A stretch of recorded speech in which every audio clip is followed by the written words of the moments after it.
Winter Bells by Penstroke. Chapter 10. Carol of the Bells. No, stop! I'm not in the mood anymore. Through Nix's pleas rang out through the empty blackness of her nightmare. No one in the anger-driven mob heeded them. Some of the ponies were even throwing snowballs, hurling and smacking Nix in the face as Shiny Armor's dream doppelganger continued his accusations. All the while, the real Shiny Armor could only hang back, watching in disbelief as the nightmare that was playing out in front of him. Is that how she really sees me? Shiny Armor asked. He then shook his head and pulled back from the corner of the clock tower, letting Nix and the angry mob fall out of view. No, Shiny. Keep it together. This has to be the trick. I don't act like that. I've never been acting like that. I've never been like that. I've never... The fire of friendship lives in our hearts. As long as it burns, we cannot drift apart. The fire of friendship lives in our hearts. As long as it burns, we cannot drift apart. Shiny's ears turned, drawn by the singing. He turned to look at the tower, and soon focused in on where the song was coming from. It was a nearby window, one of the many that went up to the height of the tower. The tower itself seemed to be growing taller. He didn't remember it reaching so high before. Still, his concern was more focused on the pony singing. It was a familiar voice, a brotherly instinct driving him. He jumped to the window and climbed to the tower. He landed on his hose when he got through the window, stumbling a little from the hard landing on the stone floor. The interior of the tower was hardly furnished at all.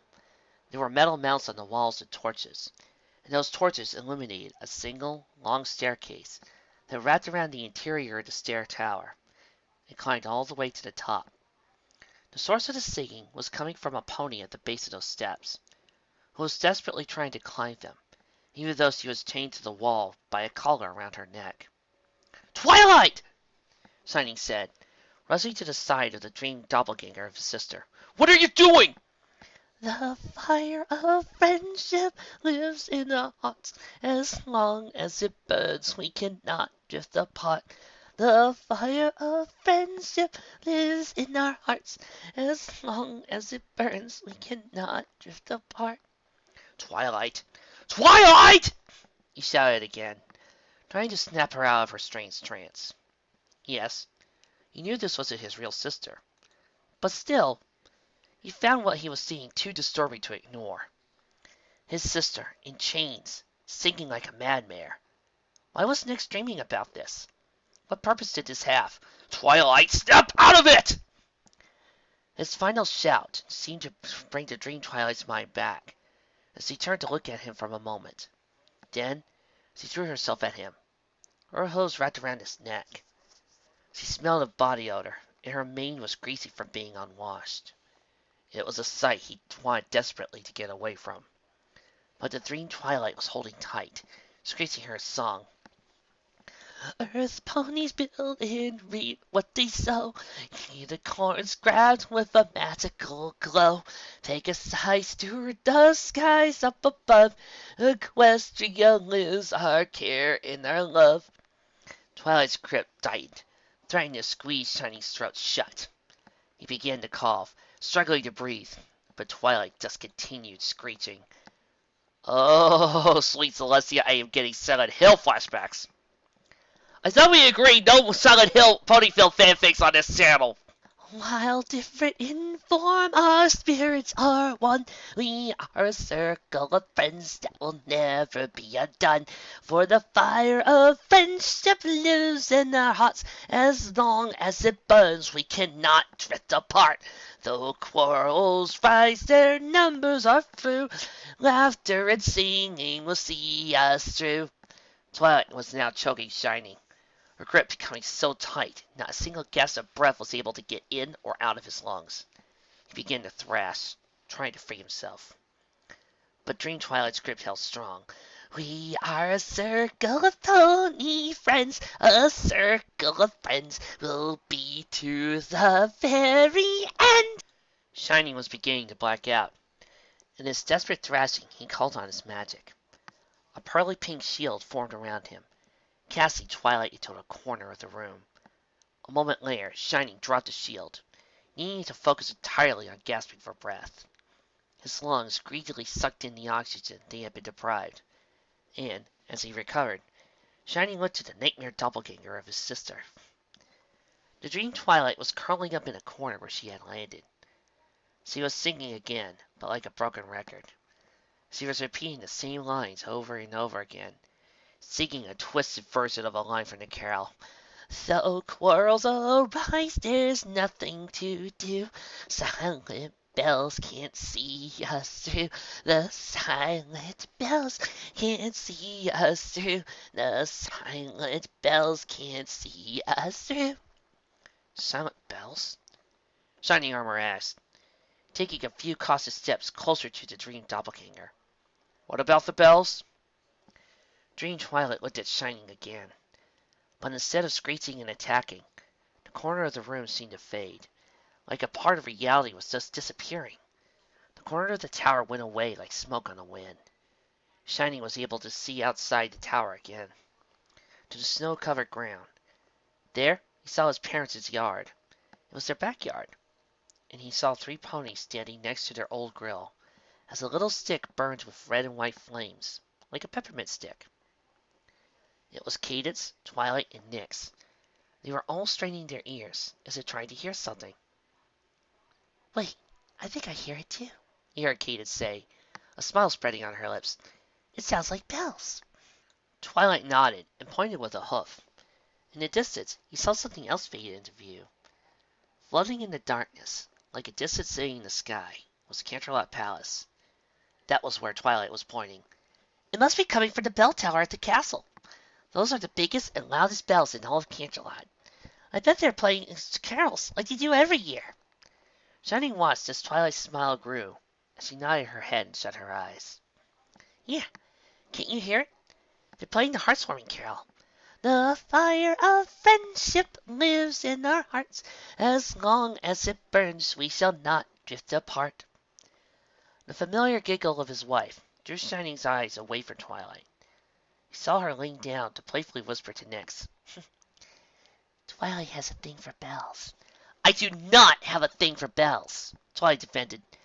A thing for bells would imply I have an unhealthy or unnatural obsession with them. No, I enjoy bells, especially around this time of year. Nyx and Cadence shared another giggle, before Shining saw Nyx take a step toward Twilight. Why's that? To me, bells represent the spirit of the season. A single bell ringing doesn't make music. It's only when a bunch of different kinds of bells, big and small, come together that they can make music. They play the carols, and it's like the sky and wind are singing along. It's just like the heartwarming legend, Twilight said, Shining continuing to listen from the perspective Nyx's dream offered him. Not one kind of pony could have made this kingdom. It was only when all 3 tribes worked together that Equestria was born. Different kinds, big and small, coming together to face adversity in the name of peace and harmony. Division, memory, Shining saw began to fade, and the corner of the clock tower began to return, growing back out of the snow. The dream doppelganger of Twilight returned, eyes red with tears. She pulled herself up from the ground slowly, and led back toward the base of the stairs, even as the chains that connected her collar to the anklets grew taut. I told her the bells represented the season. I told her she would be welcomed by my family, but she wasn't welcomed by every pony. She was told our love was only a spell. The carols were nothing but lies to her. She didn't want to hear them anymore. She didn't want to hear them taunting her. She wanted the bells to be silent. But my favorite parts of the season are bells. I wanted her to enjoy them like I do. I wanted her to have a happy heartwarming like we always used to. The dream Twilight reached the bottom of the steps, and it was like she and Shiny had become full circle. She began to sing again as she pulled and strained against the chains that bound her to the wall, kept her from climbing the steps. The fire of friendship lives in our hearts. As long as it burns, we cannot drift apart. The fire of friendship lives in our hearts. As long as it burns, we cannot drift apart. We've had enough of your lies. It's time for you to come clean and admit the truth. Admit what you've done. Admit that you've brainwashed these ponies into caring for you. Admit your plans are to usurp the throne. I don't have any plans. I'm not Nightmare Moon anymore. I'm a good pony. Shining Armor's mind was assaulted on all sides by the sights and sounds of Nyx's nightmare. He flattened his ears, but shut his eyes, gritted his teeth, tried to shut out the sounds and the singing. He tried to shut it all out. This wasn't what he wanted. This wasn't what he had meant to do. That stallion outside, that tyrant armor, wasn't who he was. He'd just been scared for Twilight. He had every reason to be scared after all. Nyx was Nightmare Moon. Putting attitude and name change aside, he was still the same mare that had taken over Equestria. He had every right to be scared, didn't he? The fire of friendship lives in our hearts. As long as it burns, we cannot drift apart. The fire of friendship lives in our hearts. Shining looked at the dream Twilight sparkle with shaking hooves, moved closer to her. She didn't even take notice of him. Her eyes, every aspect of her mind and body, were focused on climbing the steps, on the ringing bells at the top of the tower. He reached out to touch the doppelganger of his sister, but then pulled his hoof away and began to climb the tower. Don't worry, Twilight. I'll get those bells ringing. It had been a long climb up the tower, but, with a small flare of magic, Shining Armor opened a hatch at the top of the stairs. He climbed the last few steps and stepped into the chamber at the top of the bell tower. It was an awe-inspiring sight. There were so many bells, glistening in the light of a non-existent moon. They all looked like they had been cared for, polished and maintained like they were the finest bells in all of Equestria. There were bells of either size, those no longer than his hooves, to the ones bigger than a manticore. But size was not the only thing that set so many of the bells apart. Blazing on the surface of each bell was a picture, a portrait of Pony. He saw images of Applejack, Rainbow Dash, Rarity, Piggy Pie, and Fluttershy emblazoned on the 5 bells that lined one side of the tower. Across from there, on bells that were slightly larger, he found the faces of 4 fillies. 3 of them he recognized as the flower fillies from his wedding. The 4th was a filly with a curly mane and big-rimmed glasses. He saw pictures of Princess Celestia and Luna. He saw a bell with Lumberjack posing proudly. He even saw a small bell with Spell Nexus's picture on it. Each bell had a picture of some pony, though there were some faces Shiny wasn't able to find. Most notably, he could not find a bell with Twilight's picture on it. What he did manage to find, however, was another staircase going up from the first level of bells. Climbing up those wooden steps, Shining entered the second level of bells on the tower. On this floor, he found 5 bells, the largest of any he had ever seen. There were 4 surrounding him, one for each side of the tower. Upon those bells, he saw the familiar images of his mother, Twilight Velvet, father, Nightlight, his wife Cadence, and there was even a bell with his picture on it.